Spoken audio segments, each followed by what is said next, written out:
Welcome back, everyone, to this week's episode of Booking on Territory, the Unprofessional Wrestling Podcast, where today we're talking NWA Saturday Night on TBS from July the 7th, 1990. This episode is I guess I'll call it the pre-Great American Bash show, because the way they position this thing is like they're doing some live or scenes from the Great American Bash, and we're going back and forth from there to the building we're in. And it aired the same night right before the Bash pay-per-view so that JR and everyone else could plug the Bash nonstop during the show. Sitting here with Doc and Not Hard Body Harper. Man, we've been floating around these recording days. I think 3 weeks in a row now, we're on a different day of the week. That generally does not happen with us. That's one of the reasons why we get it out so often on time. But life, holidays, all that stuff gets in the way, so this one is coming. This one is just Doc and I. Harper couldn't make it due to Shoot Job Blues. Doc, let me welcome you in. See how you're doing, and if you're doing well. Well, I'm usually doing pretty good. How about yourself, little buddy?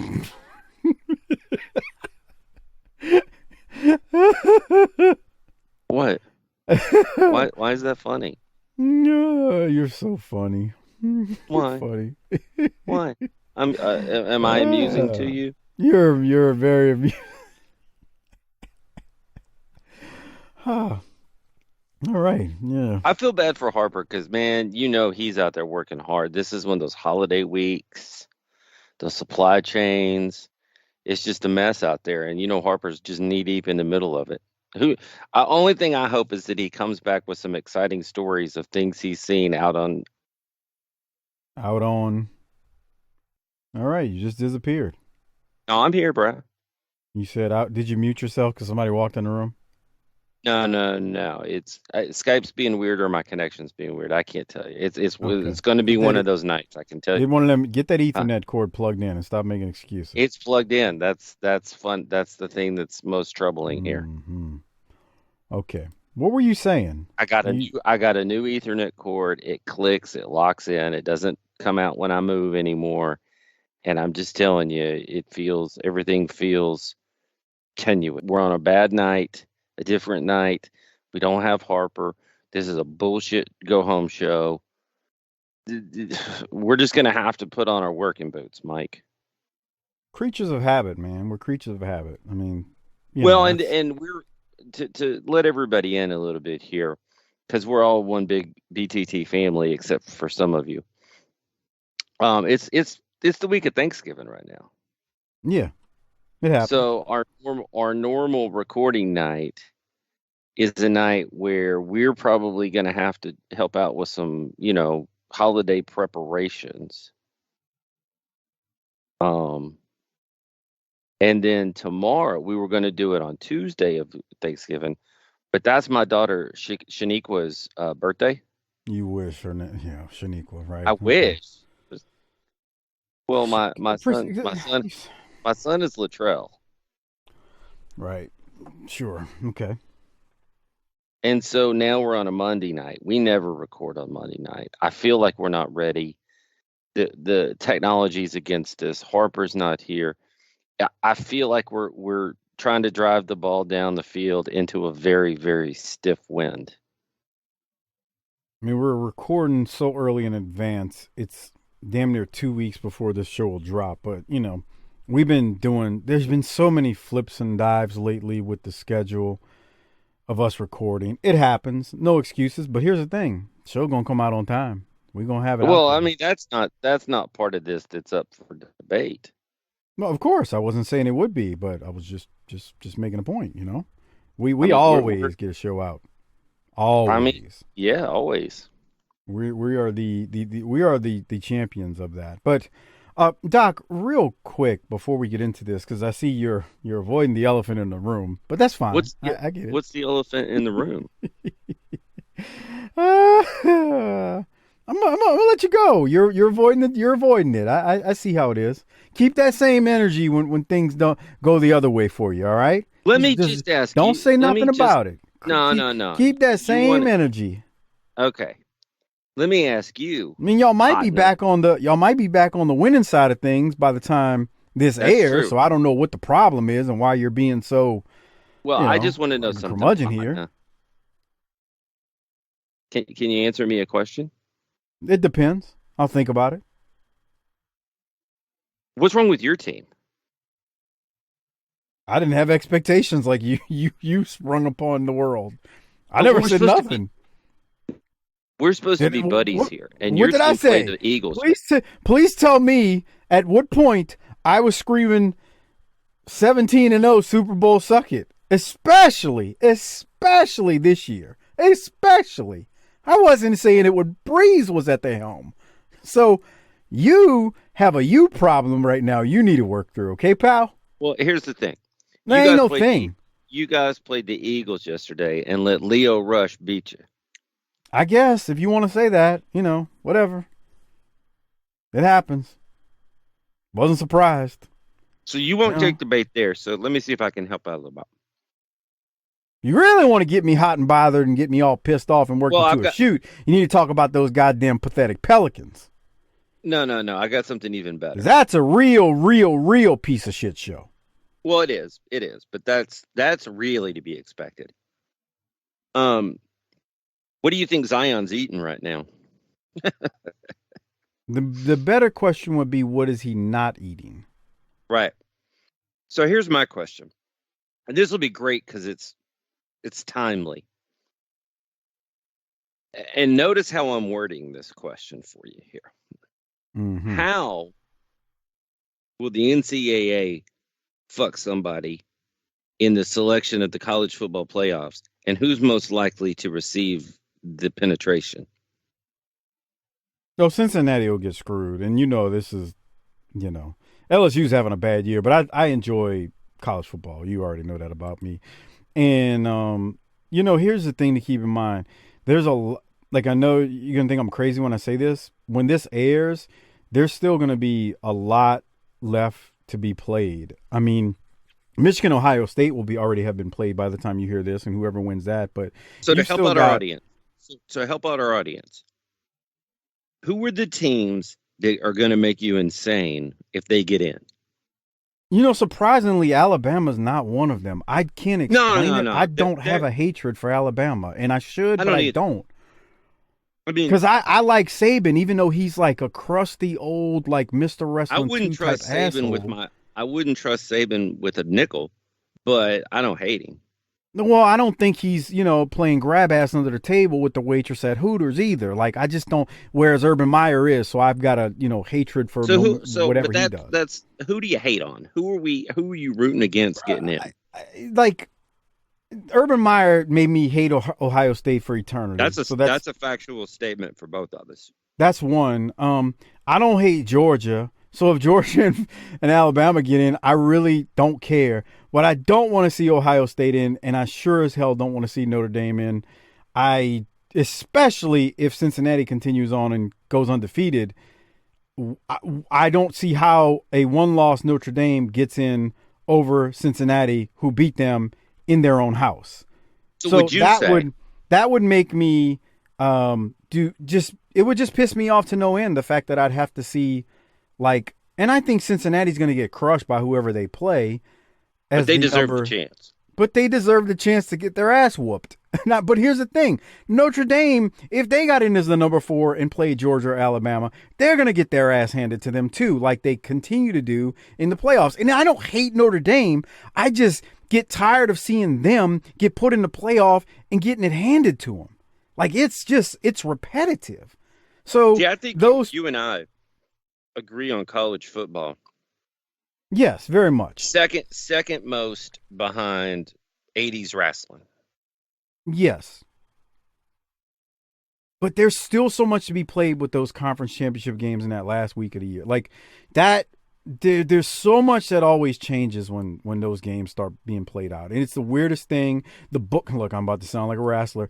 The bookers really start being able to break things down and figure out who they want to book. I mean, you got Cincinnati versus East Carolina, and Lord, if East Carolina pulls off an upset because that's what the bookers booked, that's going to be crazy. Michigan and Ohio State, there's a lot that can happen there, although I think the bookers put Ohio State in. There's just so much that ends up happening in that last week. And then when you go into the conference championship games, man, But the SEC is generally always booked strong, and as long as Georgia wins and it's Georgia and Alabama and Bama beats Georgia in the SEC title game, they're both going to be in. The funny part is if Alabama loses, but it's close, and they get in at 2 losses, then you know that's a real Booker action. Well, college football is a lot like wrestling. It's best when the Southern promotions are doing well. Boy, don't they love the Southeastern Conference Southern promotions, bro. You think about even a year when Alabama doesn't win. What do? They book LSU strong to just beat the hell out of multiple top 10 teams in a season. And then they go in and they just beat the brakes off of Oklahoma, scoring 70 points. And then they beat Clemson pretty handily. But, I mean, look, man, they wanted to keep the strap on the NWA title in the South like they did back in the day. I think it's partly crowd control. keep the rubes in the South under control and give them something to bank on and keep them out the streets and off the meth. Hopefully, that's nice, Doc. Might be some truth to that, but it's a dumpster fire down there, so I think it's the one thing they can all agree on. I mean, you got people down in the South that can't spell college that are rooting for these teams. So that's all I mean. All right. If you say so. I'm not going to insult our wonderful Southern listeners. Well, those people aren't the people I'm talking about. Oh, okay. Yeah, I would assume that our listeners are even more disgusted with these hillbillies than we are because they have to interact with them on a daily basis. That's nice, Doc. Unless they live in a gated community where they can be separated. Oh, boy. There you go. Well, Doc, I'm going to assume we're done with the college football portion of the show. That was a really awesome college football roundup for the day. It was. Appreciate the scholarship that we put into that, the true smart guy talk that we put on that. I was going to ask you, Survivor Series was last night. How many minutes of Survivor Series did you watch? Didn't see a second of it and don't care. I'd love to give more time to shouting out our largest patron contributors monthly. Disrespectfully Classy, Marky Blassie, Mike Childry, Joe Ice. Thank you for your generous Patreon support each and every month. Blassie will be coming back on the show. It's going to end up being sometime in December. We actually had something scheduled for last week, but it fell through. We had to reschedule, and so that's that. But thank you very much for your support. Very thankful all the time, but especially thankful during the holiday season. And I want to mention 2 other things. Again, we're recording these things all out of the days we're recording these things are wild. Like Doc said, we're recording this on a Monday. We usually do our shows on Wednesday. This is a week and a half, almost 2 weeks before this show will drop. So if I don't mention your name and you signed up anytime the week of Thanksgiving, that's why. Russ P. and Chris H., thank you for signing up and becoming Patreon members. It is appreciated. Enjoy all of the extra Patreon content, including the Great American Bash pay-per-view, which will be out the Friday after Thanksgiving. No. The week after Thanksgiving, the Friday after that is when it'll come out. So that'll be the first Friday in December will be the Great American Bash pay-per-view. I think it's going to be a hot one, be a great one. So you'll be able to get that. And you can get all of the pay-per-views and clashes we've done to date, which have been very good shows if I say so myself. And if you're not a patron, become one. tinyurl.com/PatreonBTT. That's tinyurl.com/PatreonBTT. Become a patron, get access to all that great content. You'll enjoy it. I promise you. Good stuff, non-wrestling stuff, wrestling stuff. 300 plus episodes available, plus the video versions of these shows. Now, Doc, I know you were now, Mike. We just had a sound in the house. You know what that means? What's that? My doorbell just rang. Okay, so you do that. I'm gonna get some plug. I got to mention a couple 5-star reviews, and then I'll wait for you to come back, and we'll continue. So I want to mention a couple 5-star reviews, and for whatever reason, if you post and you're not in the U.S. where we're based, we only see the U.S.-based Apple Pod reviews for some odd reason. I guess it's just how the algorithms and things work. I don't know. I'm not that technical. I barely know how to get a podcast out there, and I need help with that sometimes. So I want to mention B. Dugan, I think that's Brenna in our Facebook group, and Canadian review.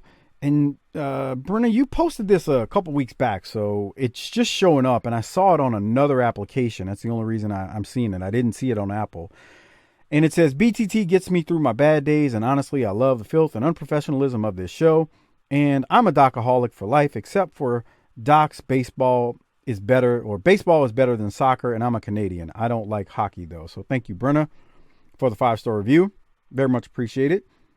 And I think I got one more. Looking around here. What in the name of Andre Dawson and Tim Raines is that person talking about? Or maybe it was one of the great outfields of the 80s with George Bell, Lloyd Mosby, and Jesse Barfield. Okay. Jimmy Key was on the mound. Dave Steve. Hey, Steve Rogers over in Montreal. We could talk Canadian baseball. That's fine. Let me tell you something.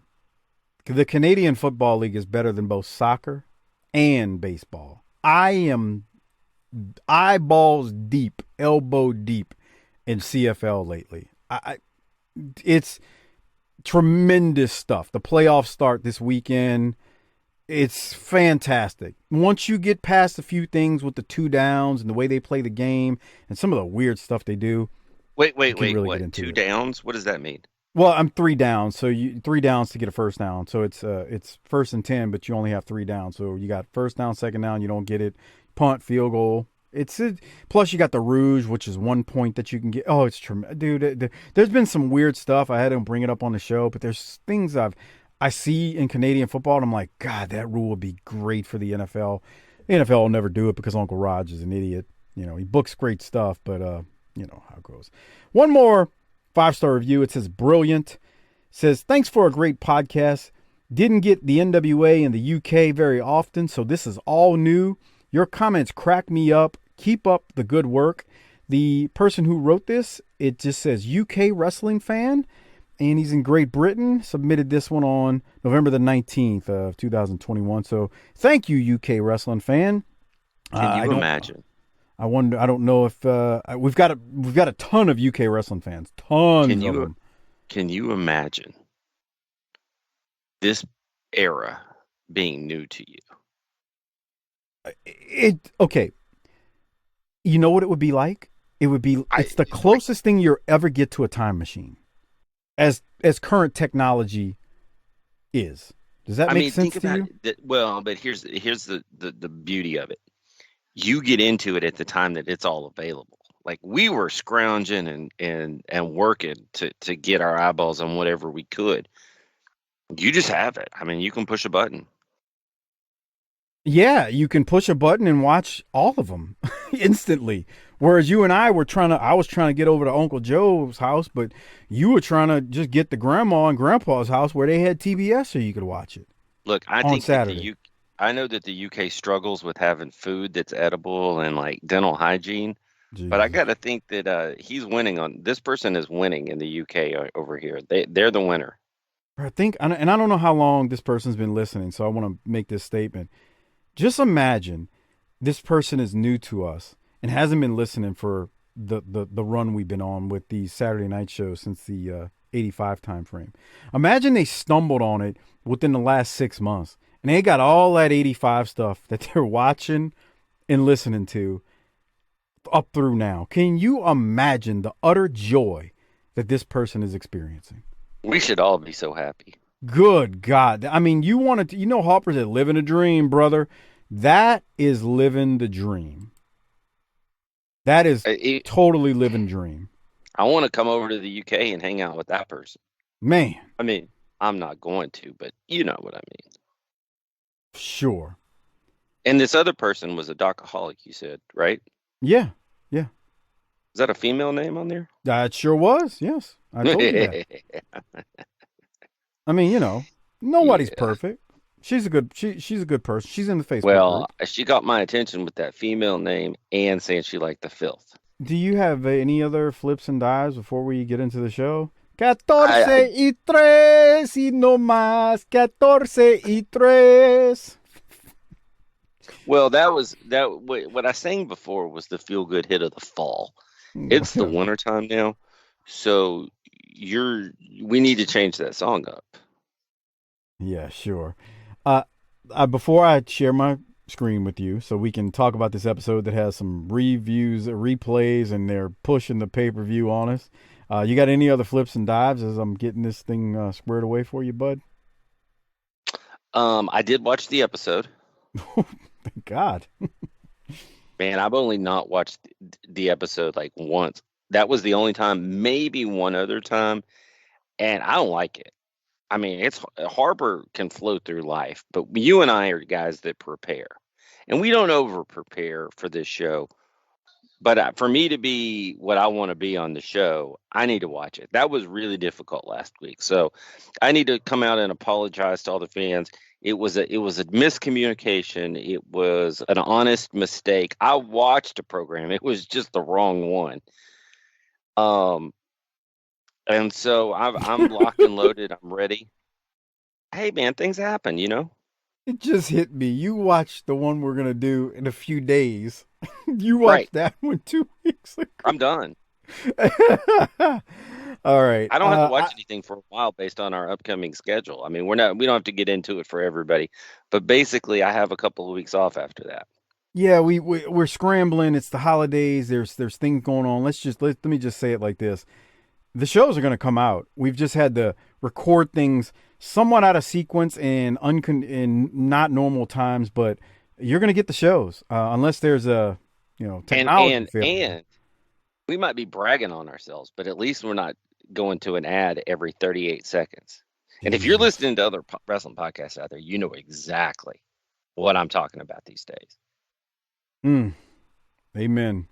I won't say more. It is tiptoeing through a minefield to get any usable content out of these shows before we go to another commercial for something that you ain't ever going to buy. Never. I ain't never, ever. I've been listening. How long have we been listening to these gimmicks? 6, years. 7 years? I haven't even listened to most, unless you tip me onto something like the Buddy Landell story on one of the corny shows recently. I'm not going to say I never listen. I've been so busy. I haven't really been able to. And, summer's gone. I used to get a lot of listening done while I was cutting the grass and doing some yard work. Because, unlike you, I don't pay anybody to do that because I'm too cheap. And I would get a lot of listening in during the yard work stuff. But man, summer's gone and it's I get a little bit of listening in when I go walk the dog, but that's not the same. It doesn't take as long. We've been around these things for years. So now my question is, how many products have you bought because you heard it on one of them and went, oh? I've bought one product, but it wasn't because of it's a product that is plugged or was plugged years ago. But never, it wasn't because of an ad on a pod. It was because of I'd heard it, not heard it, but seen it elsewhere on television. It's the Don Croutons, isn't it? No. That's no. It is, isn't it? You needed some help in the bedroom. No. It's not that. No. But okay. But I'm zero for a million. I've never. I'm not buying any of that stuff. I may have said it. It was It was, and I only had it for like a month until I discovered. You bought one of those gold dip roses, didn't you? No, it was the shave stuff, but I only had it for like a month because that's when I discovered the company formerly known as Dorco, which is the same blades, except it's not a monthly subscription. You just buy a bunch, which I still got a bunch of them, even though they're sold on Amazon now. They're not, you can't buy them off the website anymore when they were dirt cheap. But yeah, I that was it. It was when that company, and I don't remember even hearing those on wrestling pods. That was heard on like just sports based pods. I remember they were doing ads there, but I had heard about them well before that.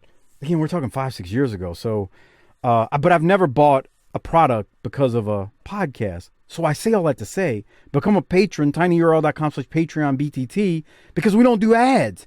Like, we don't do ads. Doc and I get on here, and look, yeah, we're almost 30 minutes into this thing now, but guess what? We talked about things. We didn't do ads. We had some football discussion, and now we're about to talk wrestling. All we did was cut a promo on the ads. Yeah, well, and we're about to talk wrestling, and you won't have an interrupted ad other than me going, be like that crank off idiot Jaworski and become a patron, tinyurl.com/PatreonBTT, or like our friend over in Australia, Brother can you Dave. imagine what Jaworski was doing yesterday? I mean, just to squeak by the Lions like that. I mean, I'm sure he is passed out somewhere today from all the Oh, he talks about Super action. Bowl and then he starts making excuses the minute after. He's something else as a fan. But we got Brother Dave over there in Australia who we brought back to life. The man suffered a Well, heart attack. we are givers of life. That's what He's this a is. he's a BTT Hall of Fame patron and has been one for a number of years. So yeah, become a patron. tinyurl.com/PatreonBTT. Not only you're helping support the show. I can't tell that story enough. Miss Doc just walked in the room, and I can't tell that story enough. We brought a man around the other side of the world back to life. Well, that's what He happens was when you're as good as us. clinically dead, and we metaphorically breathed the breath of life into him. That's right. So become a patron. Get 300 plus Patreon What other shares. podcast could do that? None. Because they're None. too busy selling ads. And imagine if he'd have heard those ads when that heart attack happened. He would have never came back to life because all he would have been thinking is, oh, God, this is the end. No paddles, no nothing. No, nothing. So anyway, become a patron. In the DNR, bro. tinyurl.com/PatreonBTT. Do it. You'll appreciate it, and we'll appreciate it because you're supporting the show. Now, on that note, the video version's been going for a few minutes. I'm going to hit play on it. Yeah, we were just chit-chatting it up. The show starts. It didn't show for me. Now it did. The show starts. The opening of the show, we see another short video package of Vader, and then we see JR. He's going to intro the show. He is actually in front of the Memorial Stadium in Baltimore, which I believe is now torn down. But he's there, and he says, "We're in Baltimore for the Great American Bash." And then he throws it to Gordon and Bob Cottle, who are actually on commentary from this week's episode. When they go to them, here, I'm going to play it, Doc, here in a second. Let's play it. They're about to go to it. Here it is. This is Gordon and Bob Cottle in a run-in. Thank you very much, Jim Ross, and welcome everyone to World Championship Wrestling. I'm Gordon Soley along with Bob Cottle, and we've got a great hour in store for you. And of course, Bob, tonight is the night of the big bash. Gordon, this is the night we've all been waiting on. Wrestling fans around the world have been waiting. Sting is going to get his opportunity tonight. Can he do it? Here's a man that has suffered. He's had agony of waiting so long, is that knee and the pain, the suffering that he's gone through while he's been recovering. Can he come back, and is he ready? That'll be answered tonight. All of the stipulations have been set for this match tonight. I might point out a little bit later on in the program, we will be talking exclusively to Sting and the World Heavyweight Champion Ric Flair. We'll be hearing more from Jim Ross from Baltimore as things go. Wait a second. What I want to know, Gordon, is why am I not on this card? Tonight's the biggest thing going around the United States. And again, I got to put up with all these people, all these promoters, all these people that's got the power to keep me out of it. I want to know why. Tell me why. Well, nobody's got a reason. That's why. Because they're scared of me. Well, I just might show up down there anyway. I just might just jump in there and beat somebody up and show them that I am back. And they can't keep me out. Don't book me. Still show. I'm going to show up. I'm going to show up whether they like it or not. Nobody can keep me out because I do what I damn well want to. That's why. Well, you've made your point, Mr. Oh, let me tell you No question something about that. Also, we'll be seeing a history of the feud between Sting and the NWA World Heavyweight Champion Ric Flair. Right now, though, it's time for action. Let's go to the ring. Well, Stan Hansen runs in and wants to know why he's not a part of the pay-per-view, and I think I kind of agree with him, Doc. What are your thoughts on? Same thing. I was like, he's got a point there. Does he seem just a little bit, and I don't mean a lot, but just a little bit more cartoonish there? Maybe a little. Okay, so here's the other thing. Look, you are never going to get me to complain about Soley and Caudle. Those are institutions. They are legends. They are geniuses. But if we are talking about trying to be young, trying to be youthful, Ruse, Nintendo, national programming, those guys are a combined 140 years old. Good point. And so my point is, you say this a lot of times about AEW, but this is schizophrenic. I'm not hating on it. I love it. But we're trying to do two things at one time. That's the biggest problem with all of this is other than pushing Sting, there's not a lot of vision. We're all over the place here. Yeah, I mean, and so whether or not you like Sting up there is sort of irrelevant to the point I'm making. The point I'm making is, what are we doing? I mean, if you want to skew young, you need Corny, Shivani, JR out there. If we're trying to respect the past, I'm good here, and I'm good either way.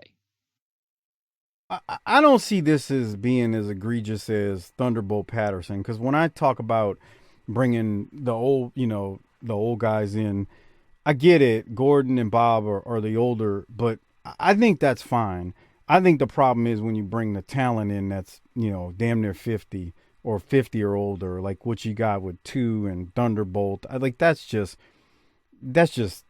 makes no damn sense. And, it really doesn't. But the point is, again, they're trying to, what are we doing? Are we trying to appeal with Mutant Ninja Turtles? Are we trying to get the Stinger over?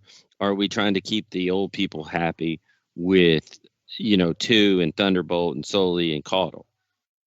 I think you gotta do align. both. You got to align around a singular focus. When it comes to commentary, I think you can do both because the commentators aren't in the ring wrestling.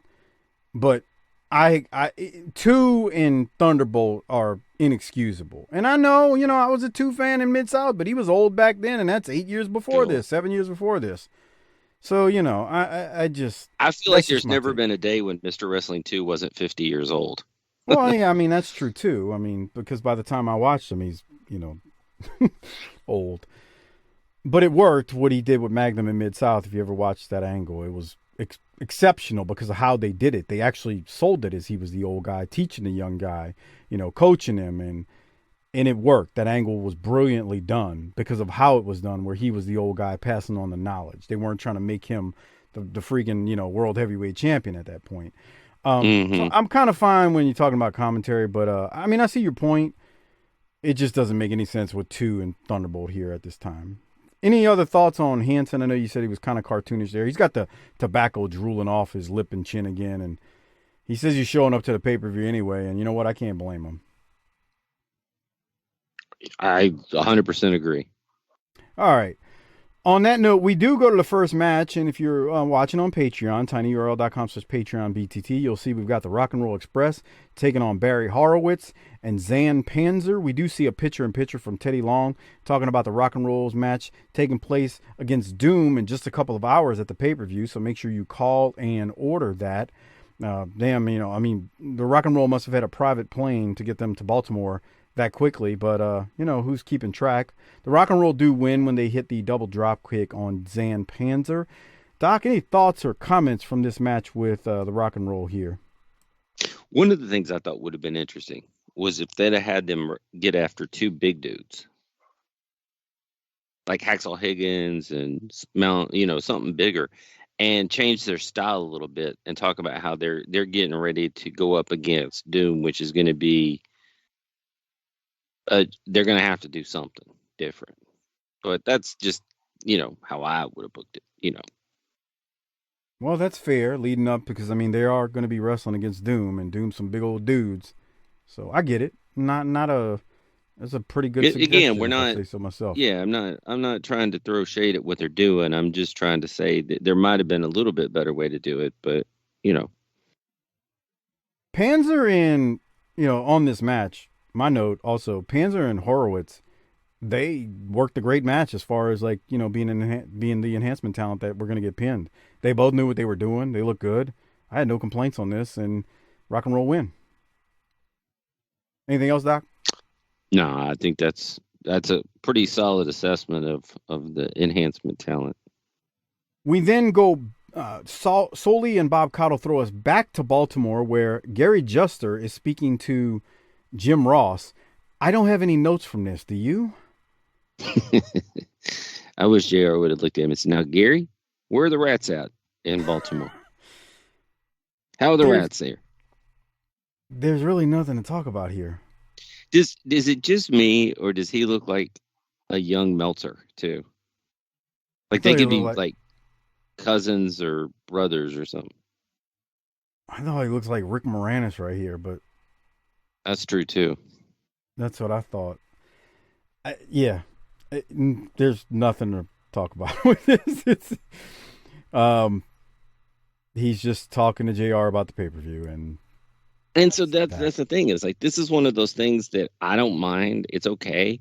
And it's something that they would do back when, like, the Crockett Cup and stuff, but it's not 1990 forward leaning.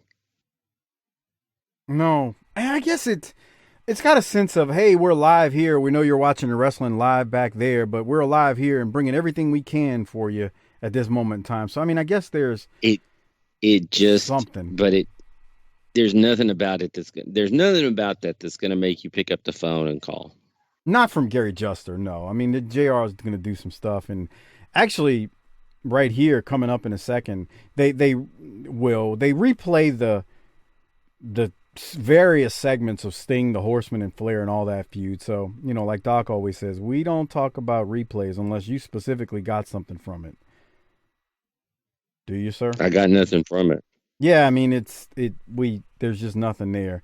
And then they go to a quick interview with Nick Patrick, who he's got something to say about one of the matches at the Bash. Here it is. So, a reminder, in just a few moments, I'll be talking to Sting and the NWA World Heavyweight Champion Ric Flair. This will be the final interview between these two men before the title bout tonight on the Bash. Now, I want to talk to the senior official for the NWA referees. This is Mr. Nick Patrick. He's been chosen by the board of directors to officiate only one bout tonight, and that will be the world title bout. Well, Gordon, it's a pleasure to be here, and there are some special stipulations for this match. First off, the disqualification rule has been waived. There must be a winner either by pinfall or submission. And to keep the four horsemen in check, the dudes with attitudes will be stationed all the way around the ring. Now, Ole Anderson does have the right to be out at ringside. However, he will be handcuffed to El Gigante, the largest athlete in the world. So that should keep things in check with Mr. Anderson. There must be a winner. It's going to be a one-on-one situation.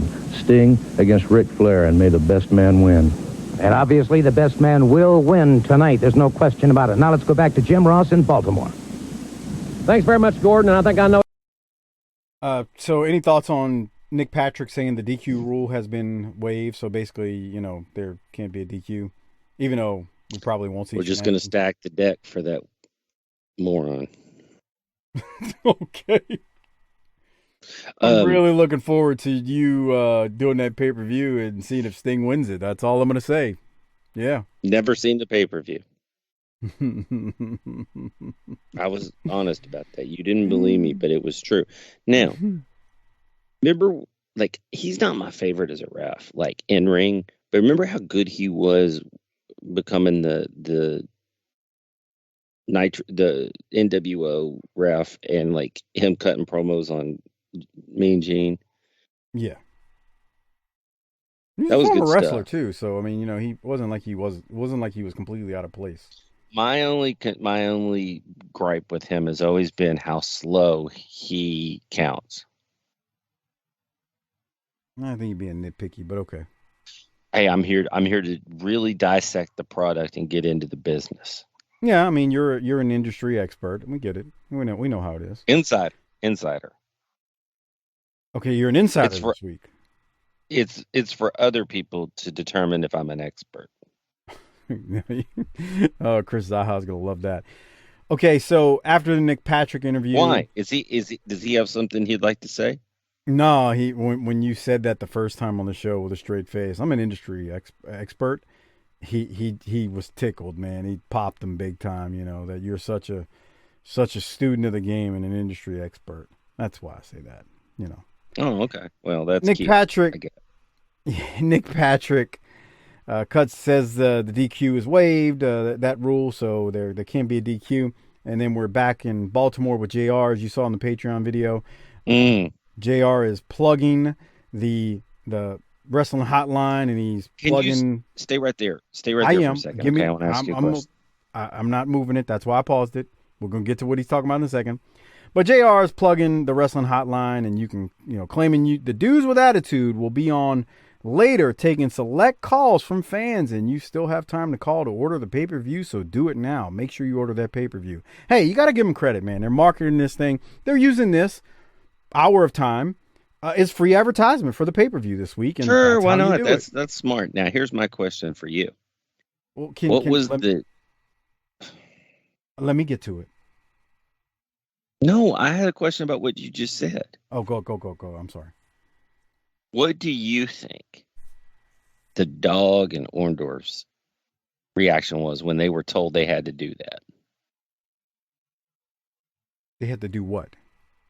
Be on the phone and take calls. Probably were like, it's some bull crap, but, I'm getting paid for it. Mm-hmm.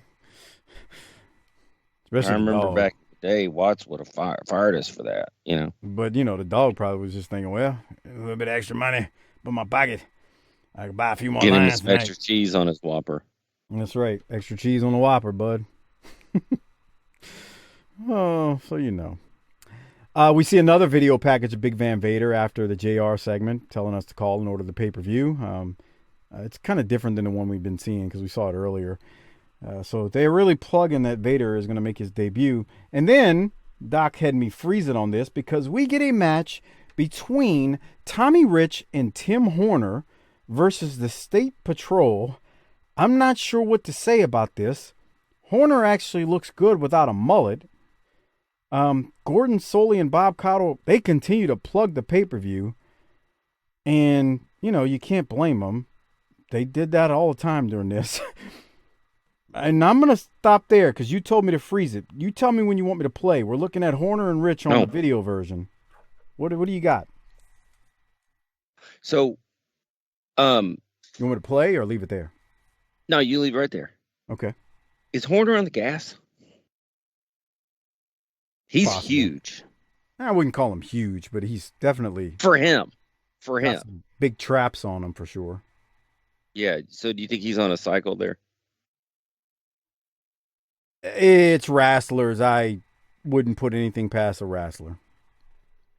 Well, and he's standing next to the walking personification of drugs and alcohol.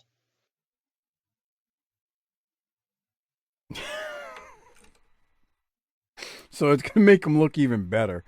Because as far as I know, I don't think Tim was the thing, man. We bag on Mr. Horner quite a bit, but he's like Arn Anderson's best friend in the business, along with Bobby Eaton. Did you hear the story Arn told about the time he and Tim worked the Superdome show on Thanksgiving night in 82? Had to be 82. No, I mean, I heard it, but I hear lots of things and I drink a lot. So you might want to refresh my memory. So anyway, Arn, it's Thanksgiving night. They're working the Superdome and they're living in Baton Rouge in an apartment. And there was some bum that I guess Tim knew. I don't remember if I'm getting the story right. It was somebody Tim knew. It wasn't really a friend, but he was some bum that lived in the apartment.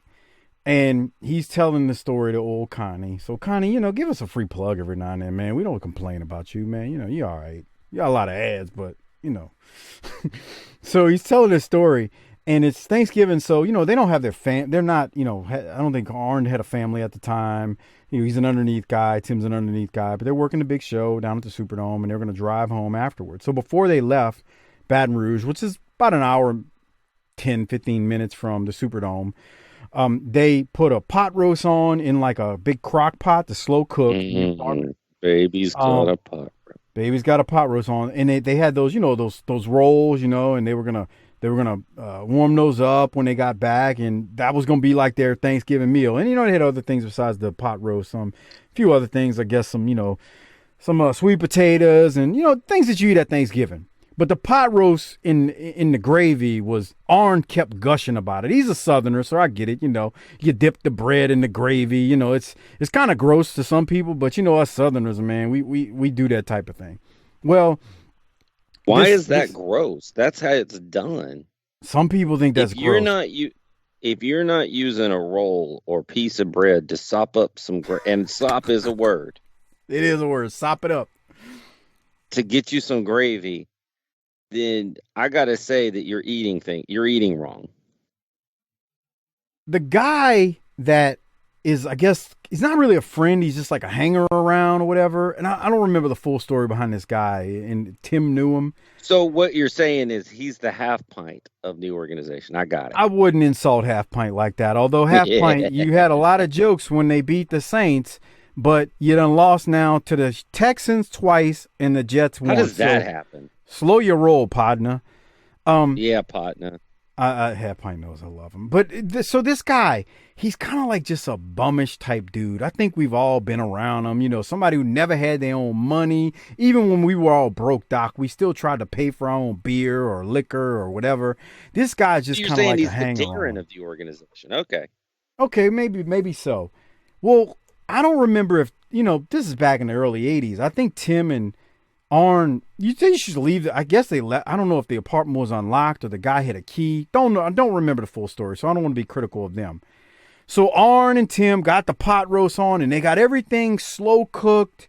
And Arn's like saying, "Man, we're riding back. Tim and I are driving back from New Orleans, and we're thinking about is, man, it's Thanksgiving. We'll get home, man. All we can think about is digging into that pot roast and." Sopping, literally, he says it on the pot, I think, sopping it up with the bread, the gravy. He's like, we hadn't eaten since earlier in the day. That's all we can think about. He said they opened the door to the apartment and the whole pot roast was gone. The dude was at the table with a fork or a spoon, eating it out the crock pot, I believe, and literally like drinking the gravy. And I think Arn wanted to kill him and Tim stopped him. But Arn was like, I was so pissed off because I was so damn hungry. He was ready to erupt. So anyway, it's a good story. It's on one of those when Arn rebooted his show and he started talking about territory days and things like that. It's on one of those shows when he was working for Watts. And it's tremendous. Those episodes where he talked about working for Watts are phenomenal. Because it's a young Arn Anderson breaking into the business, and you get to hear the things he dealt with, worked through, before he's the Arn we all know and love. It's tremendous. Go give it a listen. I highly recommend it. Those specific episodes. So anyway, can you imagine if somebody was just drinking out of your crock pot, the gravy, and sopping the bread up and then finish your whole pot roast? Arn said that dude ate the whole thing. That's an ass whooping. Bruh. I'm not going to say what I want to do because here's the thing, man. We would be mad now, but we could just, call DoorDash and get you some food delivered. Back then when you're scrounging and hustling and you don't have extra money, Christmas of 82, it didn't work like that. I splurged and I got this pot roast and you ate it. So you got to go. Yup. Well, on that note, we'll go to the match. The State Patrol versus Tommy Rich and Tim Horner. This actually, I think, also aired on the July 7th edition of the NWA Power Hour. So it's airing on Saturday night in the Power Hour. How long is this thing? Bruh, they went a long time. Is this the longest match in the history of Saturday Night? Not the longest match because it's just a little over 10 minutes, but it's long. I mean, that's long. And, they're running out the clock on the pay-per-view to get to the pay-per-view. They can't do anything worthwhile at this point. I feel like that the team of Tommy Rich and Tim Horner would be your favorite tag team of all time. In fact, I think they ought to be called Team Menace. No, thank you. Hey, you get on me and I'll get you off. I did come unglued when I was taking notes for this because I didn't remember it. I was like, these two tagged. Boy, this is, for all my wonderful baseball fans out there, this is an innings eater. All right, guy. Bullpen's depleted. We're going to need 6 or 7 out of you today, and you're going to stand out there and take it if you get whooped. That's exactly what it was. Inning eater. Big time. And, but it is, to be fair. We know you only throw 86 on a good day, but the mound is that way, pal. Let's be fair. these are 4 talented guys. I mean, the State Patrol. Oh, there's nothing technically wrong with any of this. We've said it, man. I'm trying to be hype about this pay-per-view, and this ain't this ain't it. And the State Patrol, they're an underrated enhancement talent team. We've had that discussion numerous times. Tim Horner, for his lack of promos, is a really outstanding professional wrestler. And Tommy Rich, I have fun with him. He's not bad. I mean, these are 4 guys who know what they're doing.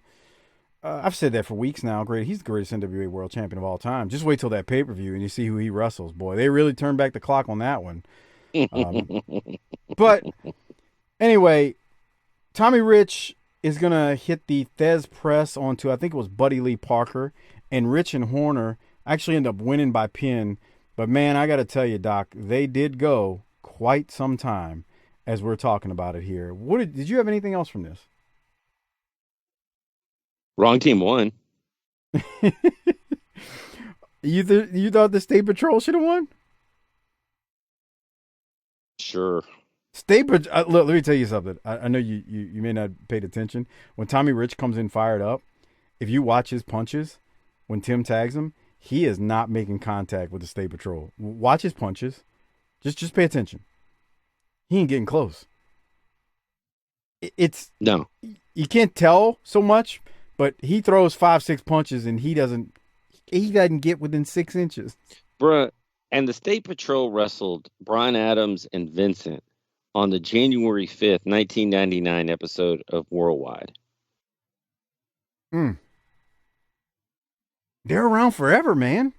And they got sticking power. I mean, I realize that one of them's at the power plant, but you know what I mean. They're good. I mean, they're good wrestlers. I mean, it's. Yeah, there's nothing wrong with any of these 4 guys. Yeah, you probably could have gave them a mouthpiece, like a manager, to talk some crap, and you'd actually would have had a legitimate tag team. Because if you just had a man, think manager. About Mitchell. Think about Van Horn right about now, being their manager, talking about all the crimes that they see and stop. I'm just saying, yeah, if they had a mouthpiece, man, you could have built them into something. The thing is, by the time you get to that era with the Monday Night Wars and into '96, there's 1 million people under contract with this company, and they've got 20 hours of television, but they still, those guys are Saturday night staples, and they got some wins here and there. They're good, though. All right, I'll keep moving, Doc. We get a promo from Paul Orndorff. He's pretty much promoting the Great American Bash and what's going to happen there. Do you have any thoughts from it? It's kind of quick. I hadn't planned on playing it. No. Potatoes. He's just talking about ordering a bash and whatnot. We then get a Great American Bash pay-per-view graphic. Make sure you order. We go back to Baltimore, where now Jim Ross is sitting in the stands of the Baltimore arena. He's no longer standing outside of. I'm much more interested thinking that he's searching for rats. Okay. He's no longer at Memorial Stadium outside shooting from there. He's now inside. And he's telling us, call your pay-per-view provider now and order the pay-per-view. You got to do it now. And I've got nothing else there. But then we go to another meat and potatoes promo. Well, I don't want to say meat and potatoes. This is wrong. We go to Ric Flair and Sting, who are with Gordon Soley, each on a different side. I don't know if I like that, but okay. Let's hear what they have to say. Here it is. Well, as I had said earlier on in the program, this will be the final interview before the confrontation between Sting and the World Heavyweight Champion Ric Flair. Attorneys from both sides have assured me that there will be no confrontation here. I want you gentlemen to know I respect you as professional athletes. I hope you respect the professionalism of what we're doing in this moment. First of all, Sting, are you 100%? Put it like this, I know when you step into the ring with Ric Flair or any of the Horsemen, he wasn't 6-time world champion with the Horsemen all the time, so he hasn't needed them all the time. He's done a little bit by himself because he has been 6-time world champion, and I know to hop in a ring with him, I do have to be 100%, and that's exactly what I am. Don't be out here! Don't be out here telling them who I am! I know who I am! I'm the World Heavyweight heavyweight champion, Well, pal. we're going to find out if you're really the man on the 7th. You're going to have to walk down that aisle. I'm ready to walk And the you're aisle. going to have to show these idiots and him, and most of all, me, We'll show that you. you're ready. We'll find out if you're the man, Rick. Hey, wait a minute. Mr. Anderson, now, hold up. Why don't you take it easy, Gordon? Just kind of stand there for a second. You know, Sting, Get in there. Pay attention, Sting. 2 guys, 2 horsemen, and one of the super dudes all by his lonesome. You know, at a I don't time- want any trouble here, sir. Remember, You keep your mouth shut. Hold the microphone. I tell you what, Sting. It's been a long time coming. Every time you get a lesson, you're kind of like a guy with no brains. You always seem to forget. Well, tonight maybe is the chance for you to really learn a lesson. And that lesson's going to come at the hand. What are you going to do about it? I'll bite his finger off. Yeah. Again, that's what I'll do. now, wait a minute, gentlemen. Hold it. Hold it. Hold it. Why don't you show us? Gentlemen. Go ahead, I'm listening. Say what you want to say. I'm telling you that you better just get ready to have your head pounded into a little hole. Because right now's the time to do it. Don't you think so? You think I'm not using my head again, Stephen? Hey, talk it. Talk is cheap. Well, listen to what I have to say. What you better do, pal, is make your last demand. I don't have any demands. I just want to let you know that I know I'm smarter than to step out here with both of you guys and not think. Well, I am thinking, Ole, because check out, amigo, por favor. You don't have to look around. You don't have to hear that. Why don't you pay attention one Why time? don't you both just turn around? Why don't you turn around and check out what is behind you, huh? Check it out. What do I look like? A guy who was just born yesterday? What do you think you got a cowboy and white hat behind? I look like I was born yesterday. Turn around. Yeah, that's right.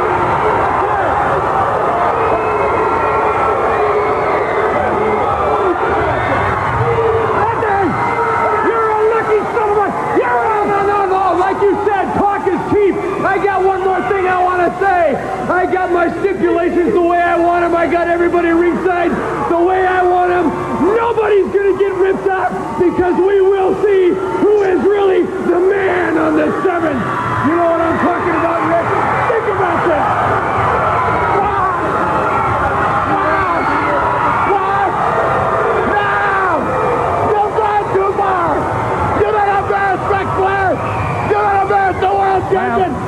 We've got to go. Get out of my face! We've got to One go. Let's last go. word! 1 hour from now, you will be mine! Let's go to the ring, please. Let's go to the ring.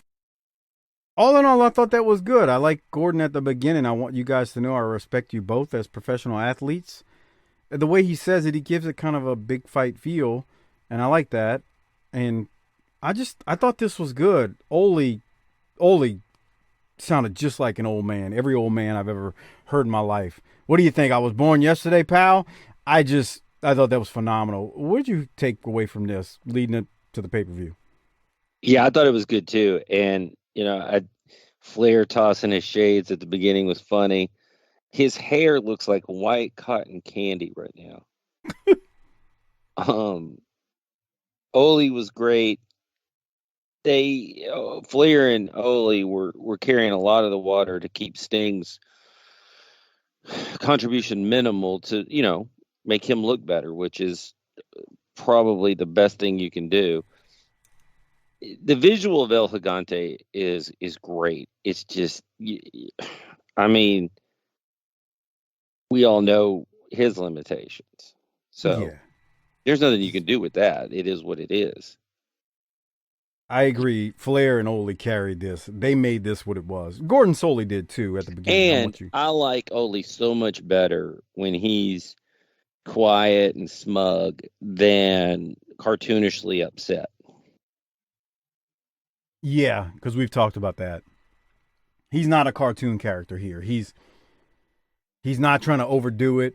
He did it quite simple. That whole, I'm telling you, how many times, Doc, did some old dude when you were young say, You know, when, hey, look, and old guy, what do you think? I was born yesterday, kid? I mean, you think I was born today? What the hell? You know, I think that's perfect. It's just perfect. It's what Ole is. He's a crusty old man, and he's looking at you like, whatever, dude, I'm not turning around. You know, I got X amount of years on you. You think this is my first rodeo? I thought that was great. He's just, Ole looks tremendous, and he's still in the same outfit. We've said that 100 times now. Any other thoughts as we keep going? No, and I thought that was a good, with the pay-per-view looming, I liked that. And by the way, I'm going to say it now. Ole's getting my Rolex. I'm going to keep moving. Okay, well, just go right to the end. Okay. Book it, bitch. It is not like there's much else to get from this. It's only 42 minutes without commercials. Doug Furness takes on Mark Kyle in our next match. You know, I realize Mark Kyle is helping him, but that's still a big man to military press when he military pressed Kyle. Is that 35-39? I think so. That's my timestamp here. Let's see. You said 35-39. Let's go to it. Mm-hmm. See what we get. It might have been it. Let's see. We're a few seconds away. Let's see if this is it. Look at that leapfrog. Jesus, he's so athletic. Another one. He gets up so high. Here it is. Like I said, I know Kyle is helping him, but Doug Furness has to press that big man up. And I was like, man, that's strength. Look at him. He takes a while to do it. And then he didn't lock really out, but it looked good. Like a struggle. Exactly. It looked like he was actually doing it. His elbows didn't lock out, but that's okay. Kyle is a big man. And Furness is going to end up winning. Big drop kick. And he defeats Kyle. He had a power slam right there, too. Doug Furness is a freak of nature as an athlete, and I can't say that enough about him. Just, there's the drop kick where he basically does a backflip. Tremendous. Doug Furness looks great again. Any thoughts, Doc? That was a good little match. It was quick. It was real good. Because Kyle is solid. Kyle is a consummate professional. Bobby Blaze's good friend. How's Bobby doing these days? We haven't heard from him in a while. I text Bobby from time to time, a couple times a month. I'll check in on him, see how he's doing. Oh, so you can't return my text, but you can text with him. Bobby, I was actually asking Bobby about Rocky King recently, if he had contact information on him, and Bobby said he didn't. He hadn't talked to Rocky in a while. But if I did get in touch with Rocky, some kind of way find information on him, he thinks that Rocky would be a phenomenal guest, and he would definitely say, man, that would be great. So the search is out for Rocky King, but we haven't been able to track him down at this time. Keeping it moving, Lex cuts a promo in front of a green screen. You can tell because he's glowing on the edges. He's talking about his match with Mean Mark at tonight's pay-per-view. Does a little flex. Quick 30-second promo. Nothing much to it. Called the dudes with attitudes as well tonight. Any thoughts on Lex's quick promo? It was all right. Yeah, good stuff. I mean, poor Lex, he's slid down the card now. A little bit, yeah. Well, we go straight from Lex to, remember, Stan Hansen did a run-in earlier. Boy, we don't even see if this thing gets announced or not. Stan is pissed because he's not on the pay-per-view, and we've got he's going to wrestle Dave Reardon. When we finally cut to this match, as they cut away from commercial, Stan is entering the ring, and he's got chaps on, cowboy hat on, he's got all his gear on.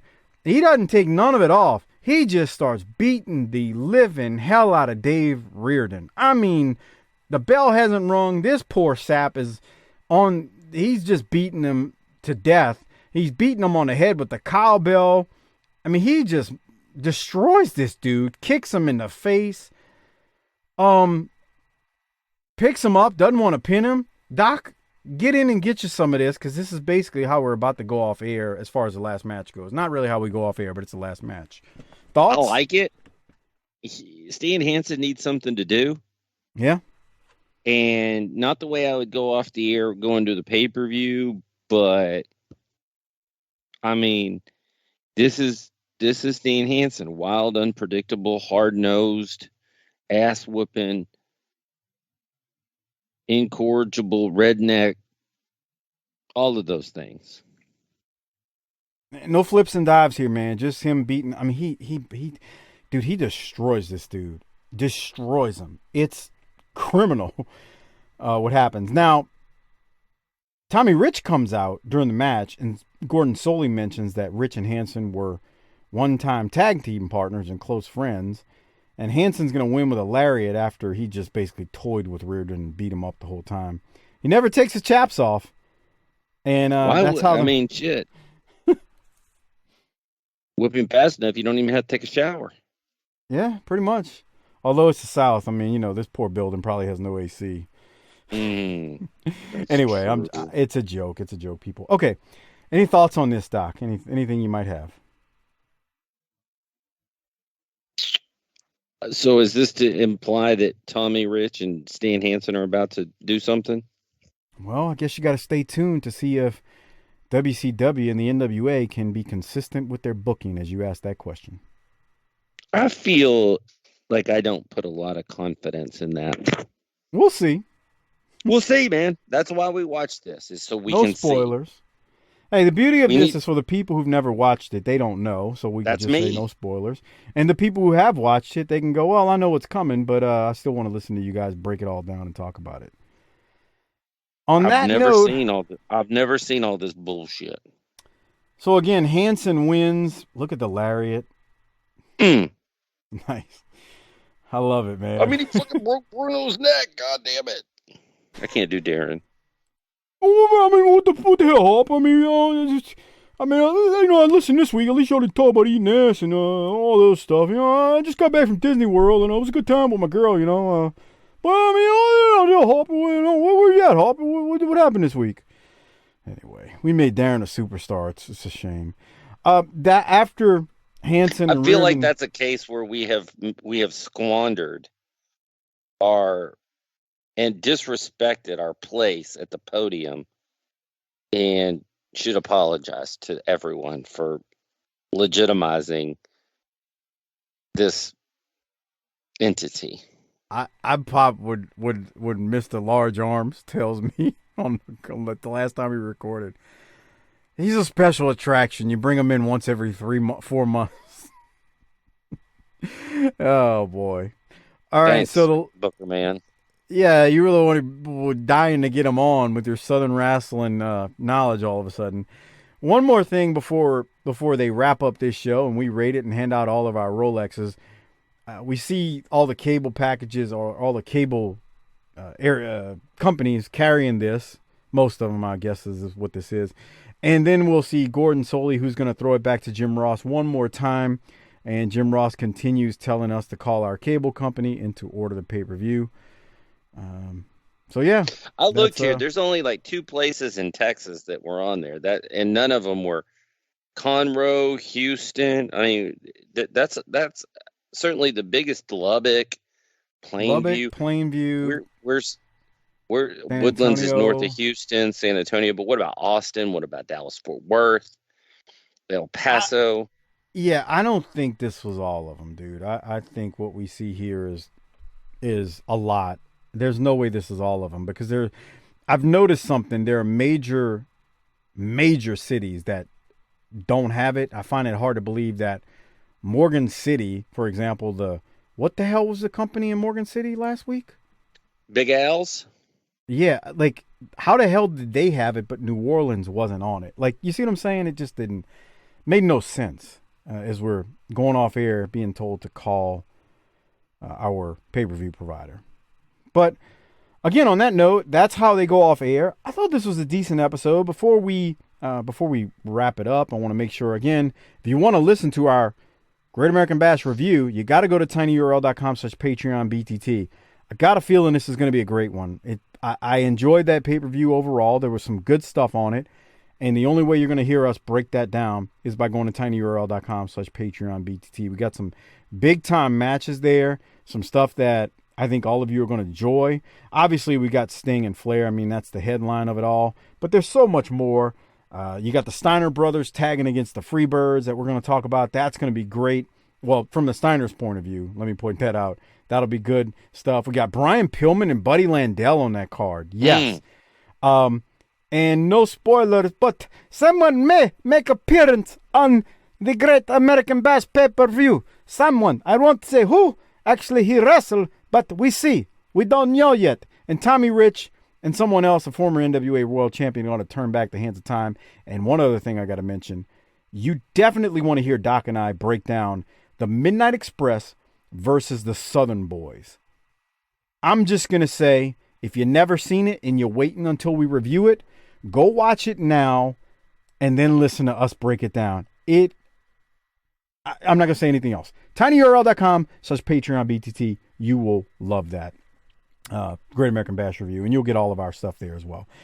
And hey, man, we're past Thanksgiving. We hope you had a good one. Look, go to Amazon. I'm sure you're shopping there. tinyurl.com/BTT Amazon. Great way to support the show.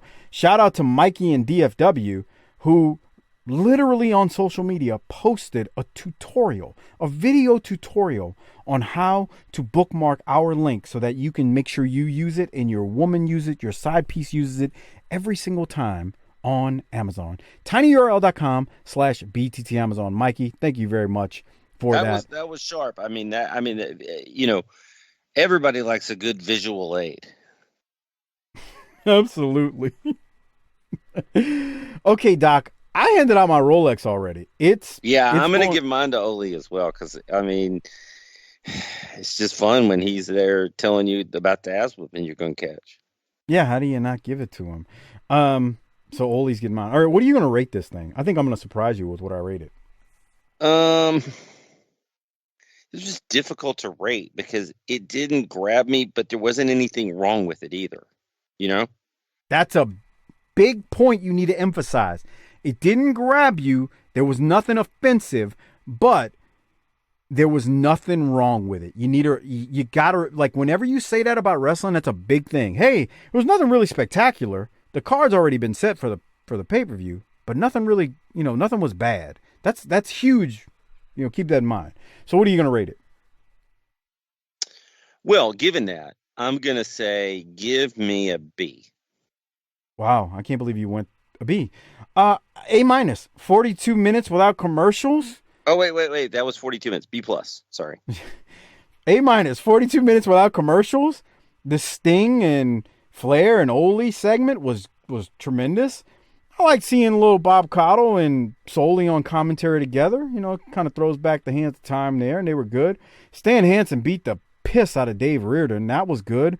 I wouldn't say it was a main event, even though it's in the main event slot. Doug Furnace and Mark Kyle were really good. We got a long match with Tommy Rich and Tim Horner. There was nothing wrong with it. It just was long with the State Patrol. This was a good little show, man. Nice little show, and they made an infomercial out of it at times with JR constantly saying, call and order the pay-per-view. So A- from me, and Ole gets the Rolex. I want to mention one other thing before I throw to Doc for his closing thoughts on this show.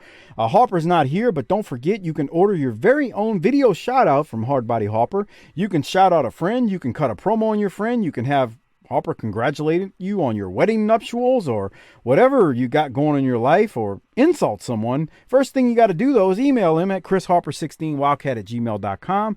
That's chrisharper16wildcat@gmail.com, and email him to tell him what you want in your video specifically. If he has questions, he'll respond back. And then you got to PayPal him $20 to cc30388cc@yahoo.com. Get your very own video shout out from Hardbody Harper. So again, email him, then PayPal him, and this is in the show description, so you'll be able to get it there, the email address and the PayPal address. And then a couple other things. Shout out to Our Vantage Point, the Retro Wrestling Podcast with Joe Murata and Michael Quinn, the northern version of BTT, slightly classier, a little bit more professional, but still fun nonetheless. They support us. Please support them. And shout out to the Bottom Line Cast with Mike Prue and JV. They do the ECW show on our Patreon feed, and they also do a free show on the career of Stone Cold Steve Austin, so make sure you check them out as well. They support us. Please support them. Doc, on that note, I got a question for you. If you've got anything else before we get out of here. Now, look, we obviously know that all those shows you mentioned are the JV squad, but how come you don't ever have any drama with any of those shows? I mean, we're drama free here, man. We don't... I feel like that you're not doing podcasting right by not, firing up some fake controversies and getting some drama going. I think that'd be really good for the show. Let me tell you something. The sad reality, what you just said, that's what I'm not saying it. There are people who do this, who do that, and it just ain't me. I'm not. It's hard. Here's the thing people don't realize. It's hard enough for us to play this straight and get in the same room and cut a show. If we added any extra complexity to this, shit would fall apart. It's not that. It's just that I think a lot of times podcasters, they work themselves into a shoot more than the boys work themselves into a shoot in the That's 80s hard to and do. 90s. They just work themselves into a shoot. Like, let me say this. I've heard a few people take a pot shot or two at BTT. Who did? Honestly, they ain't worth my time. It's not worth my time and breath and energy to mention them, nor to give them a I'm free petty. plug by responding. No, I'm petty. Let me know who this is, and I can turn my attention. No, that's okay. I got this. I can handle You know, it. I don't like to no-sell anything. I like to. I know I like to you sell. have I'm a trouble. seller. You I like to sell. you can't no sell. You are the worst at no selling. The worst. There's only been one time where you talked me out of cutting a promo on someone. It's not even a podcaster. I don't want to give anybody ideas. It was someone, and you talked me out of it. You probably don't even remember it, but you were like, I have "Man, no clue what we're doing here.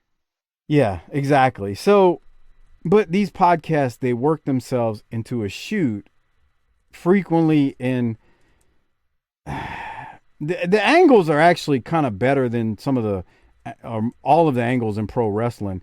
It's just not me, man. I don't hate anybody that much, and even if I did, I'm not gonna waste my breath giving you a free plug on my show.